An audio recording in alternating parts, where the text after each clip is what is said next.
My grandma called me in a panic and whispered, "Your grandpa is cheating." He woke me up yelling at some strange woman in the living room. I said, "Grandma, are you sure?" She said, "Yes." I heard her answering him too, and he kept shouting her name. Turns out the other woman was Alexa. Apparently, Grandpa was yelling, "Alexa, play B.B. King. Alexa, play our favorite song. Alexa, suggest somewhere to go for a fun weekend." That's when I hung up. The mother-in-law comes home and finds her son-in-law furious and packing his suitcase. "What happened?" asked the mother-in-law. "What happened?" "I'll tell you what happened. I sent an email to my wife saying that I was coming home from my trip today. I got home and guess what I found? My wife, yes, my Rachel, with a naked guy in our marital bed. This is the end of your marriage. I will leave forever." "Calm down," says the mother-in-law. "There is something odd about this story. Rachel would never do such a thing. Wait a minute while I check what happened." Moments later, mother-in-law comes back with a big smile. "You see, I said there must be a simple explanation. Rachel didn't receive your email." Old farmer Ron knew exactly how to handle unwanted trespassers on his land, but his performance down by the property line one evening was an absolute masterpiece. Grabbing a rusty bucket, he walked down to his secluded pond to pick some wild berries growing along the bank. As he neared the water, he was greeted by splashing and giggles. A group of young women had sneaked onto his property for a bit of skinny dipping. The moment they spotted the old man approaching, they shrieked in horror, swam furiously to the deepest part of the pond, and submerged themselves up to their necks. "We're not coming out until you pack up and leave," one of them yelled defiantly. Ron calmly held up his bucket, gave them a polite nod, and replied, "Don't mind me, ladies. I didn't come all the way down here to watch you swim naked. I'm just here to feed the alligator." When Bill Gates died, he went up to heaven, where St. Peter showed him to his house, a beautiful 20-room house with grounds and a tennis court. Bill Gates was pleased and spent many months enjoying the amenities of heaven. One day, he was enjoying one of heaven's many fine parks when he ran into a man dressed in a fine, tailored suit. "That is a nice suit, my friend," said Gates. "Where did you get it?" "Actually," the man replied, "I was given 100 of these when I got here. I've been treated really well. I got a mansion on a hill overlooking a beautiful valley with a huge 500-acre estate, a golf course, and 3 Rolls-Royces." "Were you a pope or a doctor healing the sick?" asked Gates. "No," said his new friend. "Actually, I was the captain of the Titanic." Hearing this made Gates so angry that he immediately stalked off to find St. Peter. Cornering Peter, he told him about the man he had just met, saying, "How could you give me a paltry new house while you're showering new cars, a mansion, and fine suits on the captain of the Titanic? I invented the Windows operating system. Why does he deserve better?" "Yes, but we use Windows," replied Peter, "and the Titanic only crashed once." The local Presbyterian church was in dire financial straits, and they were getting hard-pressed to raise money. Then the preacher had an idea to give the largest contributor each Sunday the choice of 3 hymns. So the following Sunday from the pulpit, he explained the plight and his idea. The collection plates went around, and they were brought up to him. To his surprise, there was a $1,000 bill right on top. He sobbed and said a few hallelujahs and asked who was the wonderful person who donated this remarkable sum. A slight, little elderly lady stood up and admitted to it. The preacher called her to the front of the church and applauded her. He then exclaimed to her, "You may now select the next 3 hymns. So do you know what you want?" "Why, yes, I do," she replied and faced the congregation. "I'll take him and him." 3 beggars are begging in New York City. The first one wrote "beg" on his broken steel cup, and he received $10 after one day. The second one wrote beg.com on his cup, and after one day, he received hundreds of thousands of dollars. Someone even wanted to take him to NASDAQ. The third one wrote ebeg on his cup. Both IBM and HP sent vice presidents to talk to him about a strategic alliance and offered him free professional consulting.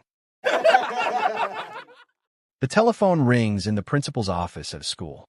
"Hello, this is Dunn Elementary," answers the principal. "Hi, Jimmy won't be able to come to school all next week," replies the voice. "Well, what seems to be the problem with him?" "We are all going on a family vacation," says the voice. "I hope it is all right." "I guess that will be fine," says the principal. "May I ask who is calling?" "Sure. This is my father." A little girl was talking to her teacher about whales. The teacher said it was physically impossible for a whale to swallow a human because, even though they were very large mammals, their throat was very small. The little girl stated that Jonah was swallowed by a whale. The teacher reiterated that a whale could not swallow a human. It was impossible. The little girl said, "When I get to heaven, I will ask Jonah." The teacher asked, "What if Jonah went to hell?" The little girl replied, "Then you ask him." Mike was lying on his deathbed. "You only have a little while longer in this world." The kindly parish priest warned the sick man, "If there is anything you would like before you go, I shall do my best to get it for you." The weakening patient replied, "Father, I'd like to hear the village band play once more." The band was summoned and played its best, after which Mike remarked, "Now I can die happy. There'll be nothing in hell worse than that." A Mexican man is found unresponsive on the roadway outside Tijuana. Local authorities call for an ambulance, and he is rushed to the nearest hospital. Unfortunately, the doctors determine that he has consumed a lethal amount of drugs, and there is nothing they can do to save him. He dies within a few minutes, and the attending physician marks the cause of death as 1/2. Curious, the nurse asks him what this seemingly unrelated fraction has to do with this man's death. The doctor responds, "One overdues." The city of Boston has a problem with crows. They are dying by the thousands, and the roadways are littered with the carcasses. The problem is only getting worse. Massachusetts Department of Environmental Protection just completed a study of the problem. The crows are being killed when they're struck by trucks, but they manage to avoid being hit by passenger cars. Since crows are scavengers, they eat roadkill and are often in large groups on the roads. Being social animals, they're somewhat organized, and 1 or 2 birds always serve as lookouts to warn the others of danger. The MDP found that the problem is that although all the Bostonian crows can call out Sach, none of them can call out truck. A vampire bat came flapping in from the night, covered in fresh blood, and parked himself on the roof of the cave to get some sleep. Pretty soon, all the other bats smelled the blood and began hassling him about where he got it. He told them to go away and let him get some sleep. However, the bats persisted until finally he gave in. "Okay, follow me," he said, and flew out of the cave with hundreds of bats behind him. Down through a valley they went, across a river, and into a forest full of trees. Finally, he slowed down, and all the other bats excitedly milled around him. "Now, do you see that tree over there?" he asked. "Yes, yes, yes." The bats all screamed in a hungry frenzy. "Good," said the first bat tiredly, "because I didn't."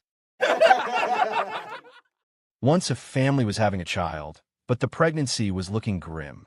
The doctors thought the child wouldn't make it, but miraculously, it survived and was born normally. In recognition of this miracle, the parents named their child Life. Now, Life had a beautiful first year alive, laughing and smiling. However, on his first birthday, a man with a chainsaw burst into the house and cut Life in half. The parents were terrified and miserable, but somehow Life grew another half, and the half that was cut off ran away, perfectly alive and intact. On Life's second birthday, the same man burst through the door to their house and again sawed Life in half. However, Life survived once again, growing another half and having his whole half run away. Almost a year passes, and it's the eve of Life's third birthday. The mother, suspecting what might occur, morosely reminds the father that Life's third birthday is tomorrow. The father replies, "Half-Life 3 is confirmed." A totally trash guy, reeking of last night's party, plopped down on a Lewis tram across from a priest. His tie was stained, his face was smeared with red lipstick, and a half-empty bottle of whiskey was poking out of his tattered coat pocket. He unfolded his newspaper and started reading. A few minutes later, he motioned to the priest and asked, "Hey, Father, what's the deal with arthritis?" The priest responded, "My son, it's caused by living life on the wild side, hanging with the wrong crowd, too much booze, disrespecting others, sleeping around, and forgetting to shower." The drunk muttered, "Well, I'll be," then went back to his paper. The priest thought about what he'd said, tapped the guy, and apologized. "Sorry, I didn't mean to come on so strong. How long have you had arthritis?" The drunk replied, "I don't have it, Father. I was just reading that the Pope does."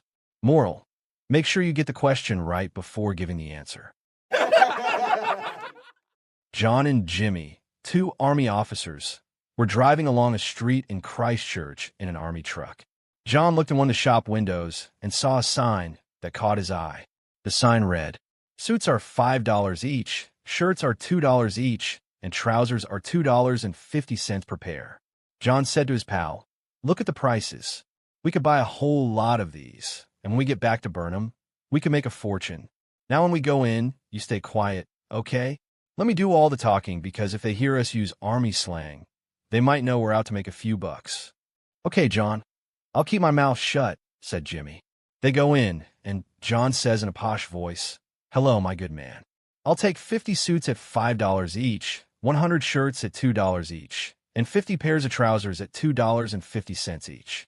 I'll back up my truck, ready to load them on, old chap." The owner of the shop said quietly, "You guys are soldiers from Burnham, aren't you?" "Well, yes," said a surprised John. "What gave it away?" The owner replied, "This is a dry cleaner's." A woman was walking through a beautiful downtown plaza when she decided to take a break. She sat down on an empty bench, glanced around to make sure nobody was watching, and decided to fully make herself at home. She kicked off her shoes, stretched her legs all the way across the wooden slats, and leaned back to enjoy the afternoon sun. After a few peaceful minutes, a rugged-looking homeless man strolled up to the bench, looked down at her, and gave a cheerful nod. "Well, hello there, gorgeous. How about you and I go grab a coffee and take a nice romantic stroll through the park?" The woman sat up instantly, her face turning bright red with outrage. "How dare you speak to me like that?" she snapped, crossing her arms defensively. "I am a respectable lady, and I am absolutely not one of your cheap pickups." The man shrugged his shoulders, looked down at the bench, and replied, "Hey, suit yourself, lady. But if you're not interested, what exactly are you doing in my bed?" The world's leading expert on European wasps walks into a record shop. He asks the assistant, "Do you have European Vespity Acoustics Volume 2? I believe it was released this week." "Certainly," replies the assistant. "Would you like to listen before you buy it?" "That would be wonderful," says the expert, and puts on a pair of headphones. He listens for a few moments and says to the assistant, "I'm terribly sorry, but I'm the world's leading expert on European wasps, and this is not accurate at all. I don't recognize any of those sounds. Are you sure this is the correct recording?" The assistant checks the turntable and replies that it is indeed European Vespity Acoustics Volume 2. The assistant apologizes and lifts the needle onto the next track. Again, the expert listens for a few moments and then says to the assistant, "No, this just can't be right. I've been an expert in this field for 43 years, and I still don't recognize any of these sounds." The assistant apologizes again and lifts the needle to the next track. The expert throws off the headphones as soon as it starts playing and is fuming with rage. "This is outrageous false advertising. I am the world's leading expert on European wasps, and no European wasp has ever made a sound like the ones on this record." The manager of the shop overhears the commotion and walks over. "What seems to be the problem, sir? This is an outrage. I am the world's leading expert on European wasps. Nobody knows more about them than I do. There is no way in hell that the sounds on that record were made by European wasps." The manager glances down and notices the problem instantly. "I'm terribly sorry, sir. It appears we've been playing you the B-side." A father is listening to his young daughter say her bedtime prayers. She says, "God bless Mommy, and God bless Daddy, and God bless Grandma, and goodbye, Grandpa." The father looks startled. Why did you say goodbye to Grandpa, he asks. I don't know, she says. I just felt like saying it. The next day, Grandpa drops dead. Well, the father thinks, that's a strange coincidence. A month later, he's listening again as she says her prayers. God bless Mommy and Daddy. Goodbye, Grandma. Sure enough, the next day, Grandma passes away. Now the father knows this is more than coincidence, but he doesn't dare tell his wife. After all, Grandma and Grandpa were her parents. Months go by. One night, he listens nervously as his daughter begins her prayers. God bless Mommy. She pauses, turns her head, looks straight at him, and says, and goodbye, Daddy. What? He blurts out. Are you sure, sweetheart? She nods. The man's heart starts pounding. He breaks out in a sweat and doesn't sleep at all that night. The next day, he goes to work but locks himself in his office. He cancels all meetings, takes the phone off the hook, and waits for the inevitable. He stays late, past 5 p.m., because he feels safer there. The hours crawl by. Finally, midnight arrives. Still alive. Relieved, but completely exhausted, he drives home, drenched in sweat and shaken to his core. His wife is waiting for him. Where the hell were you all day? She demands. Don't yell, he says. I've had an absolutely miserable day. She replies, You had a miserable day? I am the one who had a miserable day. First, the milkman dropped dead on the front steps. A group of men live and die for their Saturday morning golf game. One transfers to another city, and they're lost without him. A new woman joins their club. When she hears the guys talking about their golf round, she says, I played on my college's golf team. I was pretty good. Mind if I join you next week? No one wants to say yes, but they're on the spot. Finally, one man says, Okay, but we start at 6:30 a.m. He figures the early tee time will discourage her. The woman says this may be a problem and asks if she can be up to 15 minutes late. They roll their eyes but say, Okay. She's there at 6:30 a.m. sharp and beats all of them with an eye-opening 2 under par round. She's fun and pleasant, and the guys are impressed. They congratulate her and invite her back the next week. She smiles and says, I'll be there at 6:30 or 6:45. The next week she again shows up at 6:30 sharp. Only this time, she plays left-handed. The three guys are incredulous as she still beats them with an even par round, despite playing with her offhand. They're totally amazed. They can't figure her out. She's very pleasant and a gracious winner. They invite her back again, but each man harbors a burning desire to beat her. The third week, she's 15 minutes late, which irritates the guys. This week, she plays right-handed and narrowly beats all three of them. The men grumble that her late arrival is petty gamesmanship on her part. However, she's so charming and complimentary of their strong play that they can't hold a grudge. This woman is a riddle no one can figure out. They have a couple of beers in the clubhouse, and finally, one of the men asks her, How do you decide if? Are you going to golf right-handed or left-handed? The lady blushes and grins. When my dad taught me to play golf, I learned I was ambidextrous, she replies. I like to switch back and forth. When I got married after college, I discovered my husband always sleeps in the nude. From then on, I developed a silly habit. Right before I leave in the morning for golf practice, I pull the covers off him. If his willy points to the right, I golf right-handed. If it points to the left, I golf left-handed. The guys think this is hysterical. Astonished at this bizarre information, one of the guys says, What if it's pointing straight up? She says then, I'm 15 minutes late. Dad, a girl invited me over to her house.